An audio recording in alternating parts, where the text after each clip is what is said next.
안녕하세요. 이한희 목사입니다. 청년 여러분, 정말 행복한 결혼하고 싶으시죠? 가정 이루고 싶으시죠? 그렇다면 지금 오늘 제가 이야기하는 걸 잘 들어보시기 바래요.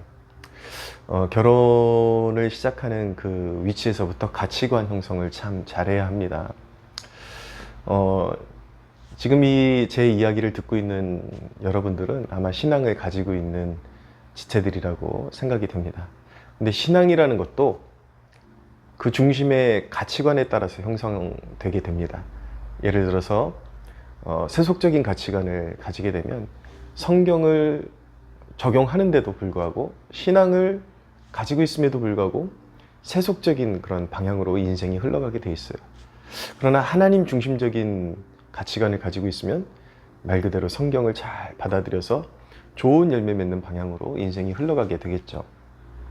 문제는 그 세속적 가치관이 결국은 가정을 불행하게 만들고, 아니면 이 땅에서는 조금 그럴듯하게 사는 것 같아도 결국은 그 영혼을 버리게 되는 방향으로 갈 수밖에 없다라는 것입니다. 그래서 여러분들이 진정으로 행복한 결혼이 되기를 원한다면 지금부터 제가 이야기하는 세 가지 가치관을, 이 세속적 가치관을 완전히 버리고 시작해야 합니다. 그 첫째가 무엇이냐면 물질주의 가치관이에요. 돈. 사람들이 가장 사랑하는 것이죠. 사람들이 하나님을 대체하는 그런 대항마 중에 가장 강력한 힘을 가진 것이 돈이 아닌가 생각됩니다. 그런데 신앙을 가진 이후에도 많은 사람들이 돈을 최고의 가치로 삼고 살아가는 경우가 많습니다. 그러나 그 신앙의 그 결국은, 그 끝은 너무나도 다른 결말이에요. 디모데전서 6장 10절에 보면 돈을 사랑함이 일만하게 뿌리가 된다 라고 말씀하고 있습니다. 돈을 사랑하게 되면 행복을 가져올 것 같지만 반드시 불행을 가져온다라고 성경이 말씀하고 있습니다. 돈을 사랑하게 되면 많은 미혹을 받는데요. 그래서 불행한 길로 가게 된다라고 말씀하고 있습니다. 그리고 그 돈 때문에 근심이 자기를 찔러서 항상 고통 가운데 살게 된다라고 말씀하고 있습니다. 어떤 목사님의 간증에 그 교회에 잘 나오는 직분자 가정이 있었는데 어느 날 주일날 예배 때 보이지를 않더라는 거예요. 장사를 하는 집인데 혹시나 해서 찾아가 봤더니 주일날 버젓이 문을 열고 장사를 하고 있더라는 것입니다.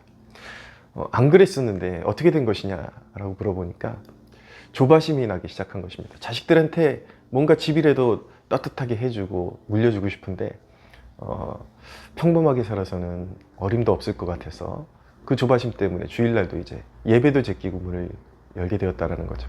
목사님이 알아듣기 좋게 경고를 했음에도 불구하고 고집을 꺾지 않았습니다.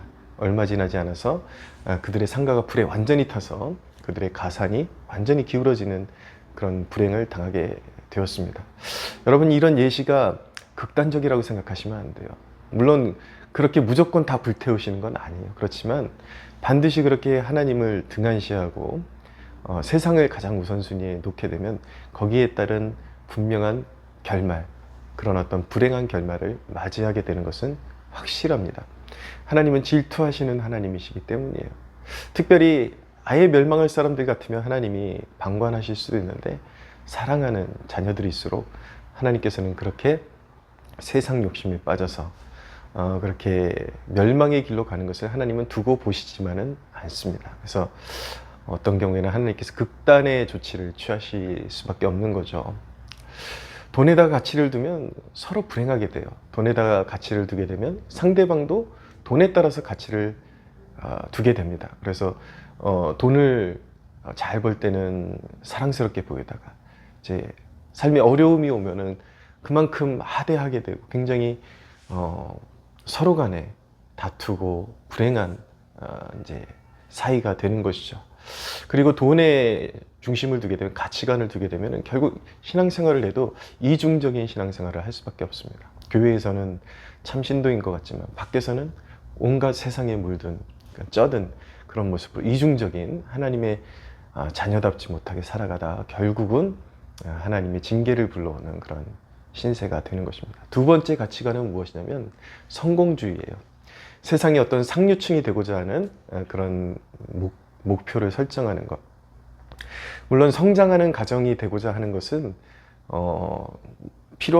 한 것일 수도 있습니다. 그런데 하나님보다 더 성공을 우위에 두는 것, 잘못된 그런 삶의 목적의 설정이 불행한 길로 이끌어 가는 것이죠. 결국 성공을 삶의 목적, 가장 최고의 가치로 두게 되면 하나님과 멀어질 수밖에 없습니다. 제가 예전에 전도를 하다가 어떤 권사님이라고 하는 분을 만나게 됐는데, 권사님이라고 하면서도 교회 출석을 안 하신대요. 하시는 말씀이 자기 손자가 주일날도 학원을 다니는데 주일날 학원에 다니면서 성적이 부쩍부쩍 오르는 것을 보게 되면서 너무 참 기특하고 보람있게 살고 있다고 그러시는 거예요. 물론 그 정도 말하는 신도라면 가짜의 가능성이 농후하죠. 그러나 그 누구라 할지라도 인생의 그런 어떤 목표의 설정을 잘못하게 되면, 잘못된 목표, 잘못된 목적을 설정하게 되면 하나님과 점점 멀어지고 하나님과 대치되는 삶의 방향으로 갈 수밖에 없게 되고, 심한 경우에는 그 영혼을 잃게 되는 불행을 겪게 되는 것입니다. 세 번째 버려야 될 가치관은 허영이에요. 허영. 그것은 성공주의의 어떤 열매라고 말씀드릴 수가 있습니다. 그러니까 자기가 살아가는 것에 만족하지 못하고 자족하지 못하고 남들처럼 되고 싶고 누구와 비교해서 저 정도는 살고 싶고 저 정도는 누리고 싶은 그 허영, 그것이 자기의 삶의 수준과 어울리지 않는 것들을 자꾸 추구하게 되고 남들에게 보여지는 것이 중요하니까, 그러니까 하나님을 섬기는 것보다 일단 자기의 생활 수준이 사람들 보기에 어느 정도 갖춰지는 것을 더 중요시하게 되기 때문에 결국은 이런 사람들은 자기에게 주어진 물질이나 어떤 혜택들을 하나님을 위해서 결코 사용할 수가 없어요. 왜냐하면 삶의 수준을 계속 끌어올려야 되기 때문에 결국 자기만을 치장하는데 물질을 사용하고 시간을 사용하게 되는 것이죠. 결국은 그 허영으로 인해서 하나님께서 맡겨주신 것들을 아름답게 사용하는, 하나님의 나라를 세우고 지지하는 그런 삶을 살아가는 데 실패하게 되는 것입니다. 한마디로 말해서 선한 청지기적 삶을 그는 살아갈 수가 없는 거예요. 하나님께서 무언가 맡겨주기에 합당치 않은 그런 삶을 살아가게 되는 것이죠. 그리고 그런 사람들은 인생이 무거울 수밖에 없습니다. 늘 비교하니까. 좀 우쭐대기도 했다가 금방, 또 돈이라는 것은 오늘 잠언의 말씀처럼 오늘 제가 잠언의 말씀을 읽다 보니까 날개를 달고 날아가는 것이 돈이다 그러는데, 어느 순간 돈이 날아가 버리면 그런 허영기가 있는 사람들은 자기가 지금 어려움을 직면하고 그것을 하나님의 도움으로 어떻게 이겨낼까를 생각하는 것이 아니라 이런 위치에서도 어떻게 하면 저 잘 사는 사람들과 동등한 그런 위치에서 그런 모습으로 살아갈 수 있을까, 그런데 혈안이 되어 있기 때문에 결국은 자기의 생활 수준에 맞지 않는 것들을 자꾸 사서 누리려고 하고 그것을 유지하려고 발버둥 치다 보니까 자기 스스로 어깨에 무거운 짐을 지고 살아갈 수밖에 없는 것입니다. 사랑하는 여러분, 궁극적으로 한 가정이 지향해야 될 그런 목적, 영적인 목적은 무엇이냐면 하나님의 영광을 위한 것이어야 합니다. 철저히 하나님 중심적이어야 되고, 그리고 자족할 수 있어야 합니다. 열심히 살되 생활을 좀 더 개선시키려는 노력은 필요하지만 그 모든 것들은 하나님 중심의 가치관 아래서 그런 것들을 행해야 좋은 열매를 맺게 되는 것입니다. 그렇게 되면 열심히 일하면서 하나님께서 때로는 많이 주실 때도 있고 적게 주실 때도 있지만 거기에 맞게 살려고 노력하면서 자족하게 되는 것이죠. 자족이야말로 모든 인생의 어려움과 여러 가지 난제들을 헤쳐나갈 수 있는 가장 탁월한 가치관이 바로 자족입니다. 자족. 주신 것에 감사하고 그것 안에서도 하나님께 영광 올려드리려고 그러고 하나님께 쓰임받고 싶어서 하나님께 드리고 싶어하는 마음, 그런 것들이 굉장히 소중한 것입니다.